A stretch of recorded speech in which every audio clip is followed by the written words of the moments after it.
Aleluia, Jesus. Glória a Deus. Aleluia. Levítico, capítulo 16, a partir do versículo 18. Todos acharam? Amém. Vamos ler a santa, bendita e eterna palavra de Deus. Versículo 18. Então ele sairá ao altar que está perante o Senhor, e fará expiação por ele, e tomará do sangue do novilho e do sangue do bode, e o colocará sobre os chifres do altar ao redor. E ele espargirá do sangue sobre este com o seu dedo 7 vezes, e o purificará, e santificará da impureza dos filhos de Israel. Preste atenção nessa palavra, santificará. E quando ele acabar de reconciliar o lugar santo, e o tabernáculo da congregação, e o altar, então ele trará o bode vivo, e Arão colocará ambas as mãos sobre a cabeça do bode vivo, e confessará sobre ele todas as iniquidades dos filhos de Israel, e todas as suas transgressões, em todos os seus pecados, e os colocará sobre a cabeça do bode, e o enviará pela mão de um homem apto para o deserto. E o bode levará sobre si todas as iniquidades deles, até uma terra não habitada, e ele enviará o bode ao deserto. Podemos dizer amém? Amém. Podeis tomar o vosso assento. Glória a Deus. Toda honra e glória seja dada ao Senhor. Somos privilegiados por esta noite, mesmo com todo esse barulho aí, podermos adorar o Senhor na beleza da sua santidade e ouvir a sua palavra, né? Ser instruído pela palavra de Deus, que é a melhor coisa que um cristão pode ter, é receber a instrução que Deus tem para nós podermos enfrentar todas as dificuldades, porque a palavra de Deus, como diz o salmista, ela é lâmpada e luz para os nossos pés e para o caminho. Significa que quando eu estiver no momento de escuridão, de dificuldade, de tribulação, a palavra de Deus há de me dar um caminho, sempre. Então observem esse texto que nós acabamos de ler. Ele traz aqui para nós um ensino muito profundo, que não vai dar tempo e não é a ocasião também para eu detalhar a profundidade que tem esse texto. Eu vou falar de modo mais superficial, para os irmãos entenderem. O que nós entendemos aqui, irmãos, é claro que precisaria os irmãos conhecer um pouco mais da tipologia bíblica, mas eu vou tentar explicar o mais simples possível. Essa palavra que nós lemos, no versículo 19, a palavra santificação, existe uma mistura grande no meio evangélico sobre a palavra santidade, a palavra consagração e a palavra santificação. Hoje mesmo eu estava conversando com o Danilo, né? Eu vi um cartaz aí de um trabalho que vai ter, e estava escrito lá, dia da consagração, né? Então nós precisamos entender o que significa isso à luz das Escrituras. Como que funciona isso? Por exemplo, se uma pessoa compra um carro, eu já expliquei isso aqui para os irmãos algumas vezes, ou compra uma casa, ou compra uma bicicleta, uma motocicleta, e ele quer que o pastor ou alguém ore por aquele bem que ele conseguiu. Então, como que é a terminologia que nós usamos? Consagrar, se eu pegar um elemento, algum bem que eu tenho, e eu derramar óleo sobre ele, ou dizer eu consagrei esse bem, significa que à luz da Bíblia, e desse texto que nós lemos aqui, e outros textos, que aquele bem não pertence mais para mim, aquele bem agora pertence ao Senhor. Então, como que funciona isso, pastor Mauro? Quando eu compro um bem, alguma coisa que o Senhor proporciona para mim, e eu quero que o pastor ore para que aquele bem seja abençoado, jamais eu vou derramar óleo sobre ele, jamais eu vou dizer que aquele bem foi consagrado. A palavra que é usada é essa palavra que nós lemos aqui, ó. Observem de novo comigo o versículo 19. e ele espargirá, ou aspergirá, do sangue sobre este com o seu dedo 7 vezes, e o purificará e, como está na sua Bíblia? Santificará. Observe que não aparece a palavra consagrar, da impureza dos filhos de Israel. Esse procedimento aqui, ele era feito dentro do lugar santo, do tabernáculo, não é o Santíssimo, porque o tabernáculo era uma tenda com 3 compartimentos, tipo também do espírito, alma e corpo do ser humano. Então a parte do meio, o compartimento do meio chamava santo, tenda da congregação. Quando o sacerdote entrava aqui, ele ia fazer a purificação e a santificação do lugar santo. Quando o sumo sacerdote, uma vez no ano só, no chamado Yom Kippur, dia da purificação, ele entrava no Santíssimo, então ele ia usar a palavra consagração. Não é o caso aqui. Aqui é o lugar santo. Depois que ele fazia o procedimento aqui, é que ele entraria uma vez no ano lá no lugar santíssimo. Então não pode nunca usar a palavra consagração para alguma coisa que o Senhor nos deu, a não ser que eu queira entregar para Ele. Tem pessoas que consagram até os filhos, né? Eu vou consagrar o meu filho ao Senhor. Se você consagrar o teu filho ao Senhor, você vai precisar ter um cuidado de fazer com que o teu filho sirva a Deus e esteja somente ao trabalho de Deus, do primeiro dia da vida dele até o último dia. E nós como pais não temos essa capacidade, porque os nossos filhos, quando eles atingem uma certa idade, eles vão servir a Deus se eles quiserem ou não. Então como que funciona? Nós apresentamos as crianças, naquele momento que a criança é apresentada, nós aconselhamos os pais para que orientem os filhos, para que eles estejam na presença do Senhor, mas nunca dizemos, essa criança está sendo consagrada, porque se eu consagro, eu entrego ao Senhor, ela não é minha mais. E se o Senhor quiser levar ela, Ele pode fazer isso, porque é dele. Então observe comigo o que eu quero mostrar para os irmãos nessa noite. Todo esse cerimonial que acontecia no tabernáculo, ele aponta para a obra que Jesus fez na cruz. Através do seu sangue, ele então nos purificou e nos trouxe a certeza plena da salvação. Mas aqui nessa palavra santificará também tem um outro segredo. Muito também nós vemos uma mistura muito grande no meio evangélico da palavra santificação com a palavra santidade, que são coisas distintas. Como assim, pastor Mauro? A santificação, assim como também a justificação, quais são os 3 pilares da doutrina da salvação que eu ensinei aos irmãos aqui? Justificação, santificação e regeneração.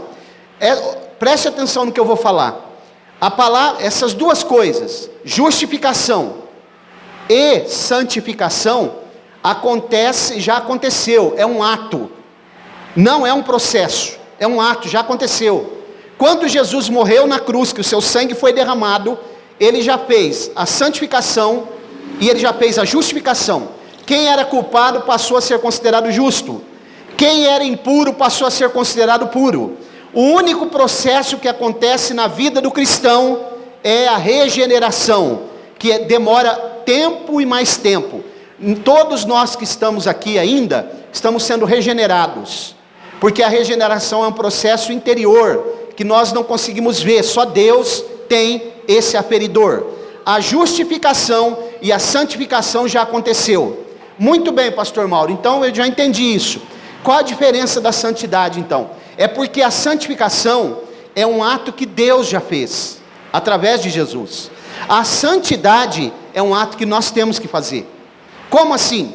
Cada dia da minha vida, na presença de Deus, no reino de Deus, no desenvolvimento da sua obra, no serviço que eu presto a Ele, nos louvores que eu faço, na minha vida aí fora, na minha conduta diante dos homens, eu preciso me santificar, abster da corrupção do mundo, para que eu possa garantir a minha salvação, porque a salvação ela não está garantida totalmente se eu não for fiel até o fim. Então, para os irmãos gravarem na mente, santificação já aconteceu, é um ato, Jesus já fez.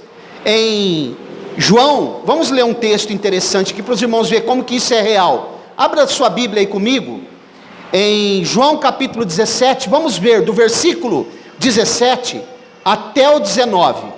Vamos observar uma coisa interessante aqui. Glória a Deus. Pode glorificar o nome do Senhor, porque o culto é pentecostal. Glória a Deus. Olha lá, 17 a partir do versículo 17. É claro que esse assunto que eu estou falando para vocês aqui, ele está sintetizado, porque é muito profundo. Santifica-os na verdade, a tua palavra é a verdade. Jesus aqui está fazendo uma oração sacerdotal pelos seus discípulos, intercessória. Assim como tu me enviaste ao mundo, também eu os enviarei ao mundo. Agora, e por eles para que também eles sejam santificados na verdade. Essa palavra que Jesus está falando não é santidade, é santificação, porque Jesus já é santo, ele não precisa se santificar. O que Jesus está ensinando então? Aquele processo lá do Antigo Testamento, quando alguém pagava uma oferta, pagava alguma coisa, e Jesus está se colocando como a própria oferta em favor dos discípulos. Ele está se doando. Santificação aqui não é o ato de se abster do mundo, da corrupção, porque Jesus já é santo, Jesus já é separado, Jesus é acima de qualquer tipo de santidade. O que Jesus está fazendo? Ele está se doando como oferta para os seus discípulos, e dizendo que eles seriam colocados no mundo. E quando nós somos enviados para o mundo, para pregar o seu evangelho, para propagar as boas novas do reino, nós temos que constantemente então nos santificar, estar em santidade. Agora, o ato da santificação, ele já foi feito por Jesus. Os irmãos estão entendendo isso? Digam amém. Glória a Deus, porque nós vemos ser ensinado errado. As pessoas misturam santificação com santidade. Então, irmãos, isso aqui é muito importante vocês saberem. Quando alguém perguntar para vocês, escuta, como que funciona a doutrina da salvação? Como que aconteceu essa salvação? Vocês podem dizer, Jesus, ele já fez o ato de justificação, eu já sou justo. Eu era culpado, mas ele cancelou a dívida, ele já pagou, e ele também já me santificou, porque agora eu fui santificado por ele é a oferta que foi entregue no meu lugar. Agora, o ato da regeneração não, vai passar um tempo, eu vou sendo regenerado, aos poucos, Deus vai trabalhando em mim, Deus vai mudando o meu caráter, Deus vai me dando a capacidade de eu entender que eu preciso estar constantemente separado do mundo aí fora, porque nós estamos aqui, mas nós pertencemos ao reino de Deus, fomos chamados para ser um povo especial, zeloso, de boas obras, um povo que não se vende, um povo que não negocia os seus princípios, como eu sempre tenho ensinado os irmãos aqui, porque a igreja do Senhor está esperando o maior evento que vai acontecer nessa terra, o arrebatamento da igreja, quando Jesus estará nos levando para sempre com Ele, e para isso nós temos que estar preparados. Você está preparado, irmão? Você está pronto? Se Jesus voltar agora, você tem a certeza que você vai subir com Ele? Vamos ler mais um texto, para ver essa diferença entre santidade e santificação. 1 Tessalonicenses 3, versículos 12 e 13. Vai gravando essa palavra no teu coração, vai adorando o Senhor, vai glorificando a Ele, vai dizendo que você veio aqui nessa noite para cultuar o seu nome, vai dizendo que você é servo dEle, Ele é o teu Senhor, vai dizendo que você ama Ele, e que você estará durante essa semana refletindo na sua grandeza, e adorando o seu nome, que é sobre todo nome.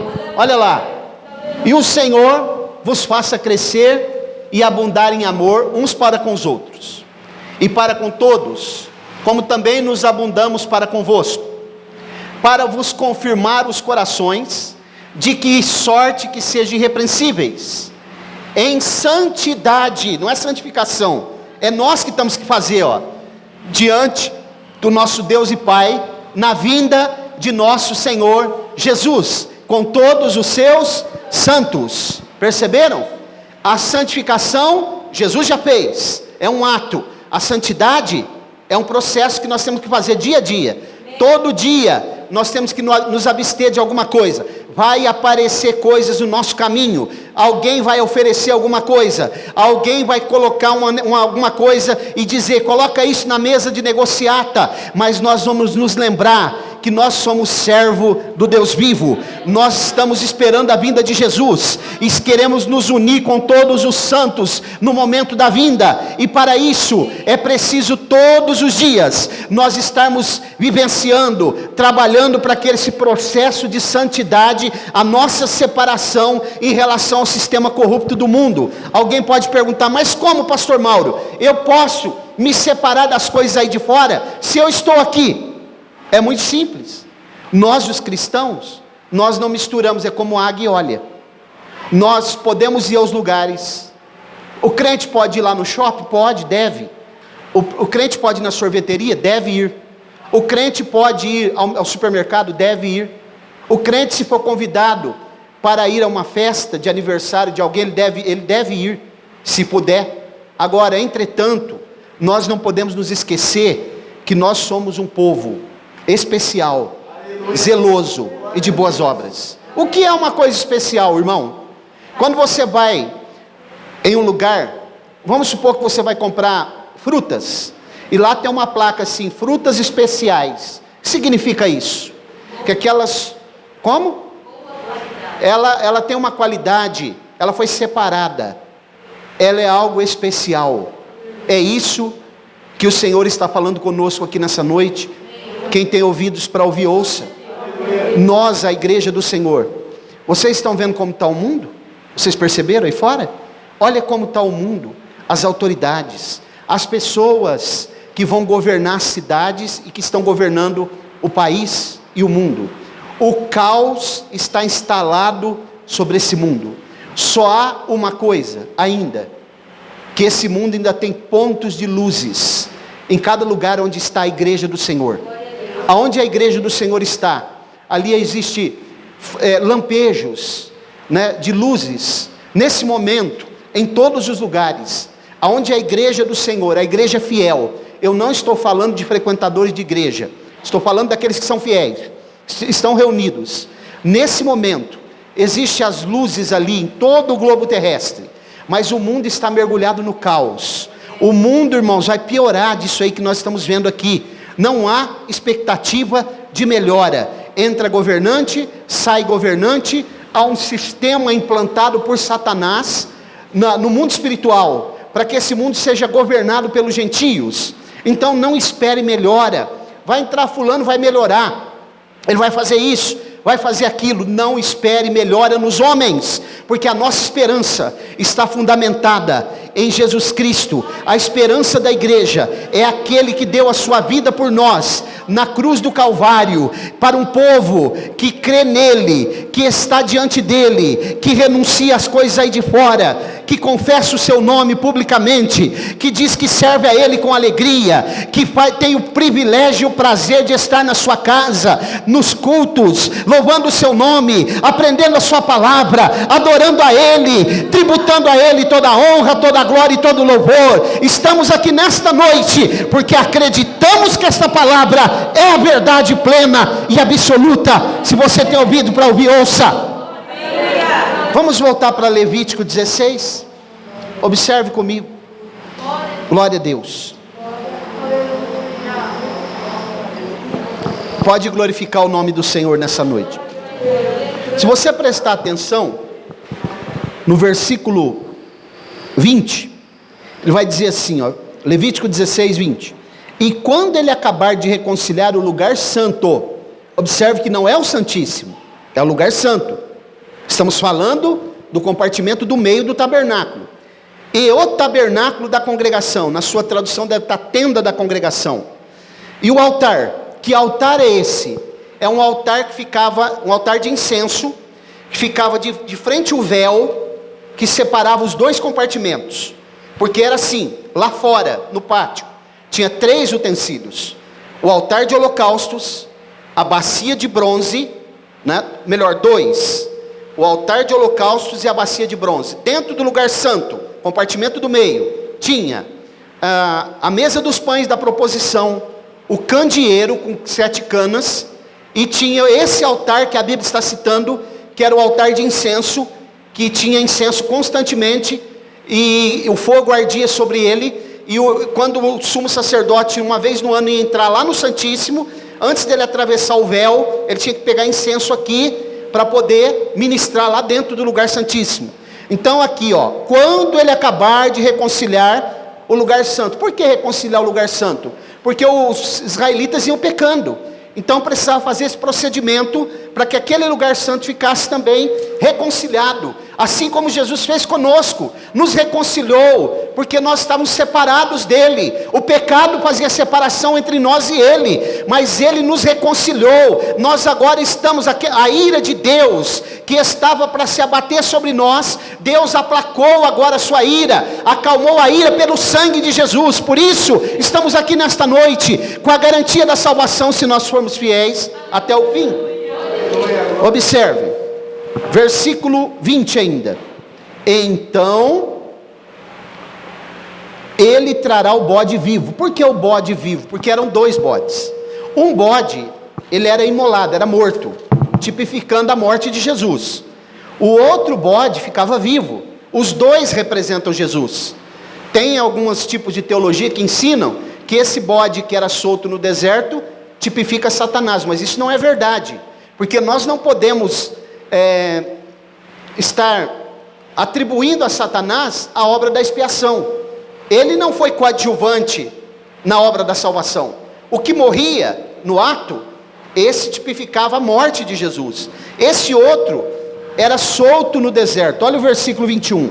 E Arão colocará ambas as mãos sobre a cabeça do bode vivo, e confessará sobre ele todas as iniquidades do povo de Israel. Por que que ele está colocando as mãos sobre a cabeça do bode? Porque é um ato simbólico de transferir a culpa dos pecados, os pecados para aquele bode.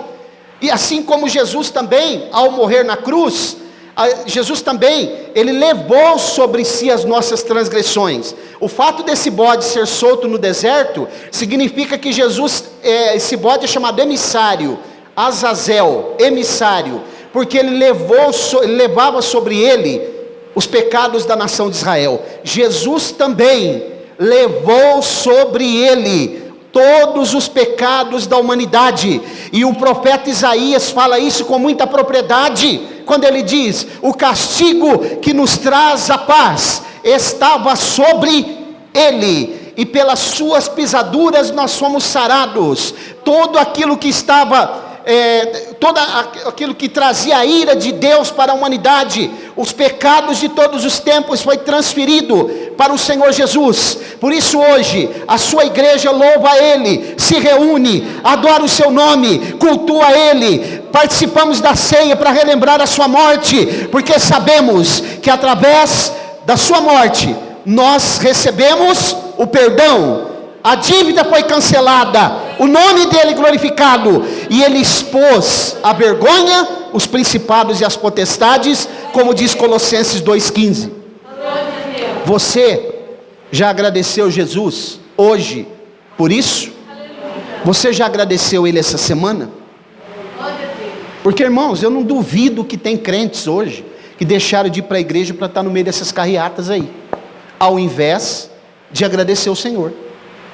Jesus é a nossa referência, Jesus é o nosso paradigma, Jesus é a nossa esperança, é em Jesus que nós aguardamos, como diz Tito 2,13, aguardando a bendita esperança e a manifestação da glória do nosso grande Deus e Salvador Jesus Cristo. Estou indo para o fim, observem, versículo 21, Arão colocará ambas as mãos sobre a cabeça do bode vivo, e confessará sobre ele todas as iniquidades dos filhos de Israel, e todas as suas transgressões em todos os seus pecados, e os colocará sobre a cabeça do bode, e o enviará pela mão de um homem, apto para o deserto.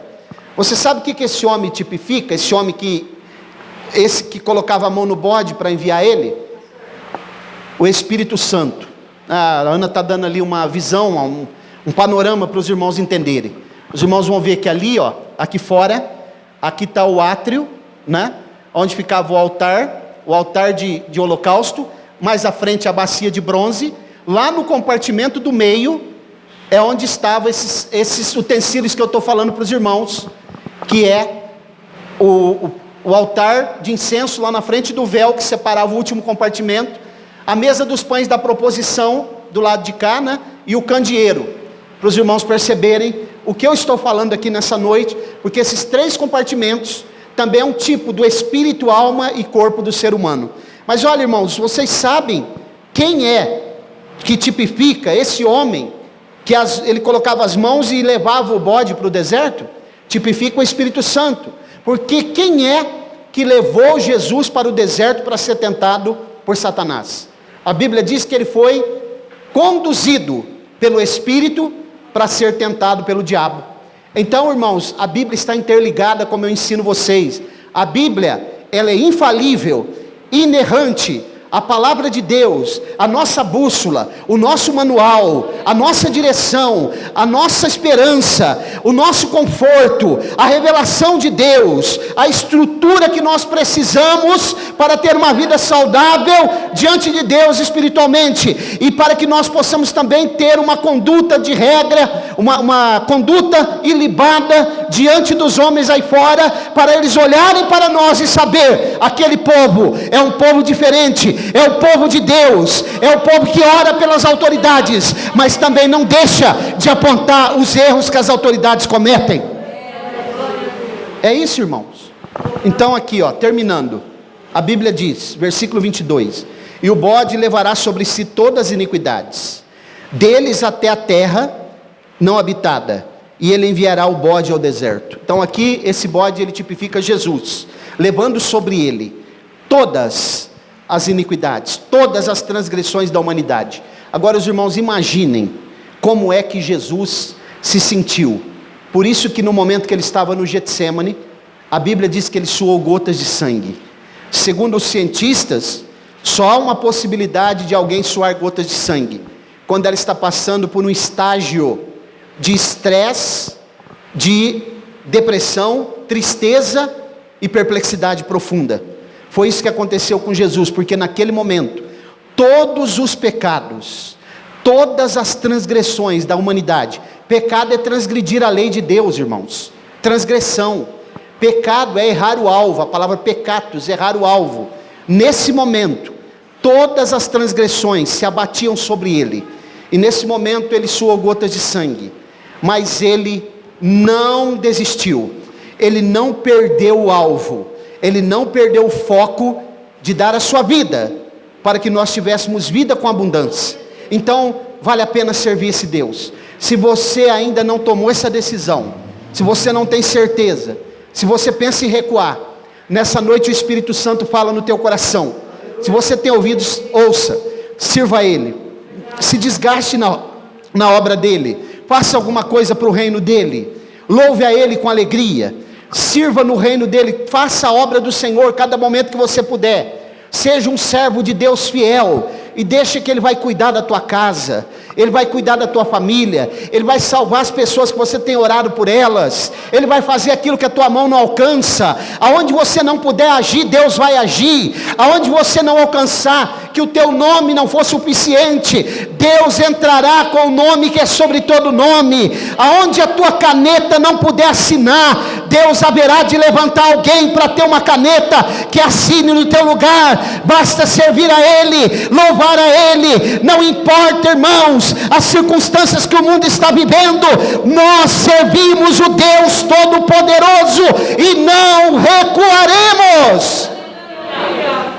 Como diz Martinho Lutero, eu encerro essa palavra com a frase de Martinho Lutero, o grande reformador: não demoverei dos meus postulados, a não ser que me convençam pelas Escrituras. Não demoverei dos meus postulados, a não ser que me convençam pelas Escrituras. Não deixe ninguém convencer você ao contrário do que nós estamos pregando aqui, a não ser que seja pelas Escrituras, porque a palavra de Deus é a direção da igreja. Você pode dizer amém? Quem tem ouvidos para ouvir, ouça. Coloque-se de pé, por favor, vamos orar. Soberano e eterno Deus,